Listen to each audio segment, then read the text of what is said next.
Kim Jong Un Shanghai ഉച്ചകോടിയിൽ പങ്കെടുത്തു. പുടിനുമായിട്ട് ഒരു ചർച്ചയും നടത്തി. ഈ ചർച്ചയ്ക്ക് പിന്നാലെ ഇരുന്ന കസേരയുടെ കൈയും തൊട്ട മേശയുടെ പ്രതലവും ഗ്ലാസും ഒക്കെ തുടച്ച് വൃത്തിയാക്കുന്നുണ്ടായിരുന്നു. ശരിക്കും ഇത് എന്തിനു വേണ്ടിയിട്ടാണ്? ഈ വിരലടയാളം കിട്ടാതിരിക്കാൻ വേണ്ടിയിട്ടെന്നാണ് ചില വാർത്തകളൊക്കെ വന്നത്. ശരിക്കും അത് തന്നെയാണോ കാരണം? ഈ കിം എന്ന് പറയുന്നത് ഉത്തര കൊറിയയുടെ സുപ്രീം ലീഡറാണ്. ഉത്തര കൊറിയ എന്ന് പറഞ്ഞാൽ ആ കമ്മ്യൂണിസ്റ്റ് കുടുംബം പൈതൃകമായിട്ട് കുറേ വർഷങ്ങളായിട്ട് നടക്കുന്നതാണ്. കുട്ടിക്കാലത്ത് മലയാള മനോരമയൊക്കെ വീട്ടിൽ വരുമ്പോൾ സ്കൂളിലൊക്കെ പഠിക്കുന്ന കാലത്തെ കിം നമ്മുടെ മഹാനായ നേതാവ് എന്നൊക്കെ പറഞ്ഞിട്ട് കിം ഇൽ സുങ്ങിൻ്റെ ഒരു പടം വെച്ചിട്ട് ഫുൾ പേജ് പരസ്യങ്ങൾ വരും. അന്ന് കേരളത്തിലെ പത്രങ്ങളൊക്കെ നിലനിന്ന് പോയത് ഇടയ്ക്കിടയ്ക്ക് ഇയാൾ കാണിച്ചിട്ടുള്ള അത്ഭുത പ്രവർത്തികൾ, മഹത്തായ കാര്യങ്ങൾ, കിം ഇൽ സോങ്, അങ്ങനെയാണ് നമ്മൾ കൊറിയ അറിയുന്നത്. ആ കുടുംബത്തിൽ നിന്നുള്ള ആളുകളാണ് ഈ പലതരത്തിൽ പിന്നീട് കാണുന്നത്. എന്ന് പറഞ്ഞാൽ കമ്മ്യൂണിസം ഒരു കുടുംബ സ്വത്ത് കൂടിയാണ് എന്ന് തെളിയിച്ചിട്ടുള്ളൊരു കുടുംബമാണ്. ആ കുടുംബത്തിലെ ഇപ്പോഴത്തെ വിത്താണ് ഈ കിം. ഇയാൾ മറ്റേ പുടിനുമായിട്ടുള്ള ചർച്ചയ്ക്ക് ശേഷം ഇതിൻ്റെ വീഡിയോ ഉണ്ട്. വീഡിയോയിൽ കാണാം നോർത്ത് കൊറിയക്കാരായ സ്റ്റാഫ് തന്നെ വളരെ പരിഭ്രാന്തരായിട്ട് ധൃതിയിൽ ഇയാളിരുന്ന സ്ഥലങ്ങൾ ഇല്ലേ, അത് കുടിച്ച ഗ്ലാസ്, ഇങ്ങനെ ഇയാളുമായി ബന്ധപ്പെട്ട് എന്തെങ്കിലും ഒരു സ്പർശം വന്നിട്ടുണ്ടെങ്കിൽ അത് മുഴുവൻ തുടച്ച് നീക്കുന്നതായിട്ട് ഈ വീഡിയോയിൽ കാണാം. അപ്പോൾ സാനിറ്റൈസ് ചെയ്യാണ്. നമ്മൾ കോവിഡ് കാലത്തുമൊക്കെ ചെയ്തിരുന്നല്ലോ, ഒരു അണുവിമുക്തം ആക്കുന്നത് പോലെയുള്ള സംഭവമാണ് ഈ കണ്ടുകൊണ്ടിരിക്കുന്നത്. അപ്പോൾ റിപ്പോർട്ടുകളിലൊക്കെ പറയുന്നത് ഈ കിം ജോങ് ഉൻ തൊട്ട സംഗതികളൊക്കെ ഇങ്ങനെ വൃത്തിയാക്കിയത് ഇയാളുമായി ബന്ധപ്പെട്ട ഈ DNA അതിൻ്റെ എന്തെങ്കിലും ഒരു തരിയോ ഇങ്ങനത്തെ സംഭവങ്ങളൊന്നും കിട്ടാതിരിക്കാൻ വേണ്ടി. എന്ന് പറഞ്ഞാൽ ആരെങ്കിലും ഭാവിയിൽ ഇയാളെ കൊല്ലാനോ മറ്റോ ഉള്ള, കാരണം ആ കുടുംബവുമായി ബന്ധപ്പെട്ടിട്ട് ഒരുപാട് അനിഷ്ട സംഭവങ്ങൾ ഇല്ലേ, കൊലപാതകങ്ങൾ, അമ്മാവനെയൊക്കെ വെടിവെച്ച് കൊന്നിട്ടുണ്ട്. വേറൊരു സഹോദരനെ ഈ കിം തന്നെ കൈകാര്യം ചെയ്തിട്ടുണ്ട്. അപ്പോൾ ഒരു അർദ്ധ സഹോദരനെ കൈകാര്യം ചെയ്തിട്ടുണ്ട്. അപ്പോൾ ഇനി പിൻഗാമിയാകുന്നത് ഇയാളുടെ മകളാണ്.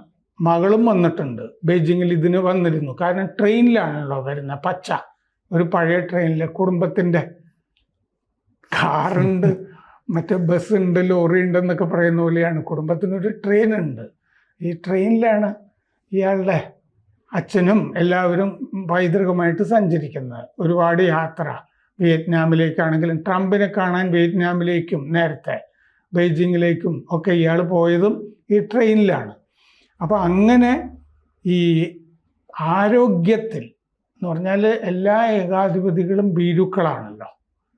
എവിടെയൊക്കെ ശത്രുക്കളുണ്ട് എന്ന് പേടിച്ച് സഞ്ചരിക്കുന്ന ആളുകളാണ്. അതുകൊണ്ട് ആ ഭീരുത്വത്തിൻ്റെ ഭാഗമായിട്ട് പുടിനും ഭീരുവാണല്ലോ. അങ്ങനെ നോക്കുമ്പോൾ അദ്ദേഹത്തിൻ്റെ വിസർജ്യം വരെയുള്ള സംഗതികൾ തിരിച്ച് മോസ്കോയിലേക്ക് കൊണ്ടുപോവാണ്. ഒരു സ്ഥലത്തും ഒന്നും അവശേഷിപ്പിക്കില്ല. അപ്പോൾ ഇങ്ങനെ അതുകൊണ്ടാണ് ഈ പരേഡിന് ശേഷം പുടിനുമായിട്ടുള്ള ചർച്ച കഴിഞ്ഞ് അവിടെ മുഴുവൻ ഈ ഇരുന്ന കസേരയുടെ കൈ ഇല്ലേ, ഇരുന്ന ഭാഗങ്ങൾ, പുറകിലെ ഭാഗങ്ങൾ, അവിടെ കൊണ്ടുവച്ചിട്ടുള്ള വെള്ളം, അതിൻ്റെ ഗ്ലാസ്, അതുമൊക്കെ എല്ലാം തുടച്ച് വൃത്തിയാക്കി കളയേണ്ടതൊക്കെ കളഞ്ഞിട്ട് ആണ് ഇവർ പോയിരിക്കുന്നത്. ഓരോ സ്റ്റാഫും കിമ്മിരുന്ന കസേരയുടെ ബാക്ക് റെസ്റ്റ്, വെള്ളം കൊണ്ടുവന്ന ഗ്ലാസിൻ്റെ ട്രേ, ഗ്ലാസ് മാത്രമല്ല ട്രേ, ഇങ്ങനെ ഒരു ഫൊറൻസിക്, ഒരാൾ മരിച്ചു കഴിഞ്ഞാൽ ഈ ഫൊറൻസിക് വിദഗ്ധരൊക്കെ വന്ന് ഭൂതക്കണ്ണാടിയൊക്കെ വെച്ചിട്ട് നോക്കില്ലേ എന്ന് പറഞ്ഞ പോലെ ഒരു ഫൊറൻസിക് ഇൻസ്പെക്ഷൻ ഇൻവെസ്റ്റിഗേഷൻ അതുപോലെയാണ് ചെയ്തതെന്ന് ഈ ഫുട്ടേജ് വീഡിയോ കണ്ടാൽ നമുക്ക് മനസ്സിലാവും. ഒരു ഉപരിതലവും അവർ തൊടാതിരുന്നിട്ടില്ല. കസേര മാത്രമല്ല, ഈ അപ്പോൾസ്ട്രി ഇല്ലേ ഇതിൻ്റെ, അതും മുഴുവൻ തുടച്ച് ഇയാളുടെ ഭാഗം, സ്പർശിക്കാത്ത ഭാഗമൊക്കെ തുടച്ച് വൃത്തിയാക്കിയിട്ടുണ്ട്. സാമാന്യ തടിയുള്ള ആളാണല്ലോ. അപ്പോൾ പിന്നെ സൈഡ് ടേബിൾ, ഇരുന്നതിൻ്റെ അടുത്ത് സൈഡ് ടേബിളൊക്കെ ഉണ്ടാവില്ലേ, ചായ കൊണ്ട് വെക്കാനും ഒക്കെ, ഇതുമൊക്കെ തുടച്ചിട്ടുണ്ട്. അപ്പോൾ ഈ തുടച്ച് വൃത്തിയാക്കി കഴിയുമ്പോൾ കിം എന്ന് പറഞ്ഞൊരാൾ ഈ പ്രദേശത്തേ വന്നിട്ടില്ല എന്നുള്ളൊരു തോന്നൽ ഉണ്ടാക്കുന്ന മട്ടിലാണ് വൃത്തിയാക്കി വെച്ചിരിക്കുന്നത്. അപ്പോൾ റഷ്യൻ പത്രപ്രവർത്തകൻ അലക്സാണ്ടർ യുനാഷേവ് ആണ് ഇതിൻ്റെ കൂടുതൽ വിവരങ്ങളൊക്കെ പങ്കുവച്ചിരിക്കുന്നത്. അപ്പോൾ ചാനൽ യുനാഷേവ് ലൈവ് എന്ന് പറഞ്ഞതിൽ ഈ വൃത്തിയാക്കുന്നതൊക്കെ നമുക്ക് കാണാം. അദ്ദേഹം ലോകത്തിന് വേണ്ടി പങ്കുവച്ചിട്ടുള്ള വീഡിയോയിൽ. ചർച്ച കഴിഞ്ഞ ശേഷം കിം പറഞ്ഞു ചർച്ച നന്നായിരുന്നു. അത് കഴിഞ്ഞ് ചായ കുടിച്ചു. പിന്നെ ഇത് എന്തിനു വേണ്ടി ചെയ്തു എന്ന് വെച്ച് കഴിഞ്ഞാൽ റഷ്യൻ ചാരന്മാർ ഈ കിമ്മിനെ പറ്റിയിട്ടുള്ള വിവരങ്ങൾ ഒന്നും കണ്ടെത്തരുത്. രണ്ടാമത്തത് ചൈനയുടെ വലിയ സുഹൃത്താണ് കിം. കാരണം ഇടയ്ക്കിടയ്ക്ക് പോകുന്ന സ്ഥലമാണ്. റഷ്യയും സുഹൃത്താണ്. റഷ്യ നമ്മുടെ സഹോദരന്മാരാണെന്ന് ഇപ്പോൾ അവിടെയും പറഞ്ഞു. എന്ത് സഹായം ചോദിച്ചാൽ ഞാൻ തരാം അല്ലേ.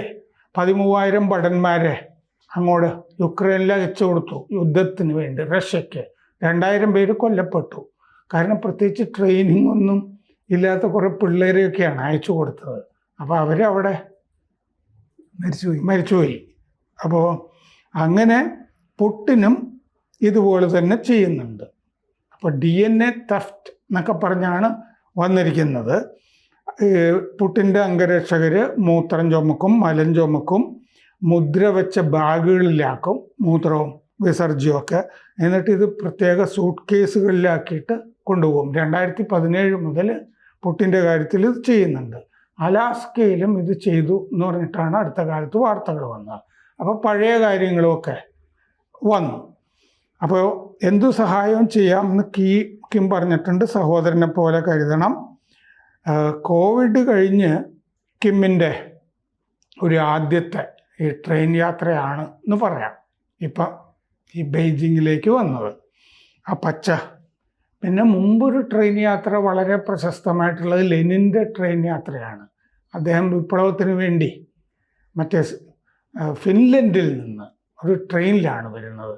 ആ ട്രെയിനുമൊക്കെ പിന്നീട് സൂക്ഷിച്ചു വെക്കുന്ന രീതിയിലേക്കൊക്കെ വന്നു. സത്യത്തിൽ ഇത് ഫ്രോഡായിരുന്നു. കാരണം ഒക്ടോബർ വിപ്ലവം എന്ന് പറഞ്ഞിട്ട് ഈ നവംബറിൽ നടന്ന വിപ്ലവം ഫ്രോഡാണ്. കാരണം എന്താണെന്ന് വെച്ചാൽ ഫെബ്രുവരിയിൽ അവിടെ ഒരു വിപ്ലവം നടന്നു. ഫെബ്രുവരിയിൽ ഒരു വിപ്ലവം നടന്നത് ഒരു പള്ളിയിലച്ഛനാണ് അതിന് നേതൃത്വം കൊടുത്തത്. എന്നിട്ടൊരു ഭരണകൂടം അവിടെ വന്നിരുന്നു കെറൻസ്കിയുടെ നേതൃത്വത്തിൽ. ഈ കെറൻസ്കിയുടെ ഭരണകൂടത്തിനെയാണ് അട്ടിമറിക്കുന്നത്, അല്ലാതെ സാർ ചക്രവർത്തിയുടെ സാമ്രാജ്യത്വ ഭരണത്തിനെ അല്ല അട്ടിമറിക്കുന്നത്. കഥ പറഞ്ഞു വരുമ്പോൾ അമേരിക്കൻ പത്രപ്രവർത്തകൻ ജോൺ റീഡിനെ കൊണ്ട് ലോകത്തെ പിടിച്ചു കുലുക്കിയ 10 ദിവസങ്ങൾ എന്ന് പറഞ്ഞ പുസ്തകമൊക്കെ ഉണ്ടായി. ആകെ 2-3 ദിവസം കൊണ്ട് ഈ സംഗതി തീർന്നു. കെറൻസ്കി എന്താന്ന് വെച്ച് കഴിഞ്ഞാൽ അവിടുത്തെ ജനങ്ങൾക്കൊക്കെ സുരക്ഷയ്ക്ക് വേണ്ടി തോക്കൊക്കെ കൊടുത്തിരുന്നു. ഈ തോക്ക് കിട്ടിയ ആളുകളൊക്കെ ബോൾഷെവിക്കുകളായി പോയി, സഖാക്കളായി പോയി. അങ്ങനെയാണത് പറ്റിപ്പോയത്. അപ്പോൾ വിപ്ലവം നേരത്തെ കഴിഞ്ഞാണ്, പിന്നെ ഞങ്ങൾ നടത്തിയതാണ് എന്ന് പറയുന്ന പരിപാടിയാണ് അവിടെ നടന്നത്. അപ്പോൾ 2024 സൈനിക കരാർ ഒപ്പുവെച്ചിട്ടുണ്ട് റഷ്യയുമായിട്ട് കൊറിയ. 2011 മുൻ ഏകാധിപതി, ഇയാളുടെ അച്ഛൻ കിം ജോങ് ഇൽ, അങ്ങേര് ട്രെയിനിലാണ് മരിച്ചു പോയത്. ട്രെയിനിൽ സഞ്ചരിച്ച് ട്രെയിനിൽ തന്നെയായിരുന്നു അങ്ങേരുടെ അന്ത്യ ദിവസവും. ദ സൺ ട്രെയിൻ എന്നാണ് ഈ ട്രെയിനിന് പറയുന്നത്.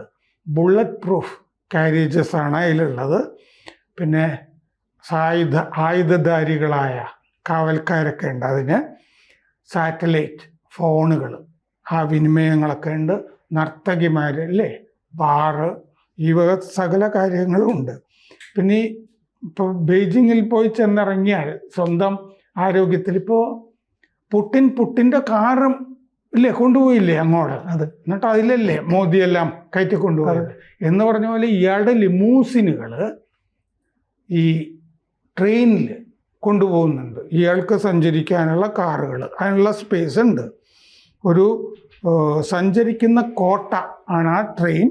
അപ്പോൾ കിം ജോങ് ഇൽ അച്ഛൻ അപൂർവമായി മാത്രമേ വിമാനത്തിൽ കയറിയിട്ടുള്ളൂ ഇയാൾ വിമാനത്തിലൊക്കെ കയറാറുണ്ട്. ട്രംപിനെ കാണാൻ ഒരിക്കൽ പോയപ്പോൾ ബെയ്ജിങ്ങിൽ നിന്ന് ഒരു വിമാനം വാടകയ്ക്ക് എടുത്തിട്ടാണ് പോയത്. അപ്പോൾ 2001 മോസ്കോയിലേക്ക് അച്ഛൻ അങ്ങോട്ടും ഇങ്ങോട്ടും ഒക്കെ ആയിട്ട് 12,400 മൈൽ സഞ്ചരിച്ചു. പക്ഷെ കിം 2018 ചൈനയുടെ ബോയിങ് 747 അത് കടം വാങ്ങിയാണ് സിംഗപ്പൂരിൽ ട്രംപുമായിട്ട് ഉച്ചകോടിക്ക് പോയത്. പിന്നെ വിയറ്റ്നാമിൽ 2ാമത്തെ ഉച്ചകോടി നടന്നു, അതിനും ഈ ട്രെയിനിലാണ് പോയത്. അപ്പോൾ ആയുധം, ഇങ്ങനത്തെ കവചിത വാഹനം, ബുള്ളറ്റ് പ്രൂഫ് ഒക്കെ ആയതുകൊണ്ട് ഇത് വളരെ പതുക്കെയാണ് പോകുന്നത് ട്രെയിൻ. 60 km/h അതാണ് അതിൻ്റെ സ്പീഡ്. 2019 ഹാനോയിലേക്ക് പോയപ്പോൾ വിയറ്റ്നാമിലേക്ക് 3 ദിവസം എടുത്തു ട്രെയിൻ അവിടെ എത്താൻ. ട്രംപുമായി 2ാമത്തെ ഉച്ചകോടിക്ക് വേണ്ടിയാണ് പോയത്. ബീജിങ്ങിലേക്ക് സഹോദരിയും വന്നിരുന്നു, കിം ജു എ എന്ന് പറയുന്നവർ. അപ്പോൾ ഉത്തര കൊറിയ ഇയാളുടെ കാലശേഷം ഭരിക്കുന്നത് ഒരു വനിത ആയിരിക്കുന്ന അവസ്ഥയാണ് ഇപ്പോൾ. കൂടുതൽ വാർത്തകളും വിശേഷങ്ങളും നിങ്ങളിലേക്ക് എത്താൻ ABC മലയാളം സബ്സ്ക്രൈബ് ചെയ്യുക, ബെൽ ബട്ടണും അമർത്തുക.